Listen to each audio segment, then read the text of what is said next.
malaria डेंग्यूचे कशें जाता main म्हटल्यार एक म्हटल्यार सध्या आमचे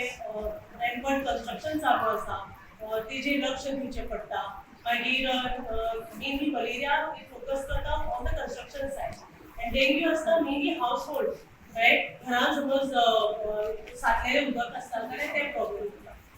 so what are the main causes malaria and dengue जावप रायट एक म्हटल्यार आमचे ते कन्स्ट्रक्शन सायटीचेर जे कामगार येतात ते भायल्या एंडेमिक स्टेटांतल्यान येता जे मलेरियाचे जिवाणू ज्या आंगान आशिल्ले पयलीं ऑलरेडी तांकां कॉन्टेक्ट जाल्लो आसता कळ्ळें डिजीजीस जाल्ले आसता ते घेवन हांगा येवप तांकां सिम्पटम्स एक एकदां आसना असिम्पटोमॅटीक आसता ते हांगा येतकीर तेन्ना मागीर तांकां त्या जळारांचे कॉन्टेक्ट जाता आनी Wien it bites the normal person मागीर तांकां मागीर ते मलेरिया बीन जावप सो त्या खातीर आमचो प्रोटोकॉल कितें आसा फ्रॉम द हेड डिपार्टमेंट हांवें ऑलरेडी सांगून मेन तो एक स्टेक होल्डर म्हटल्यार industrial unit So industrial unit or the construction labor department or the construction site जे आसा तेका आमी कितें सांगता whenever labor येता within 24 to 48 hours आमकां इन्फॉर्म करपाक जाय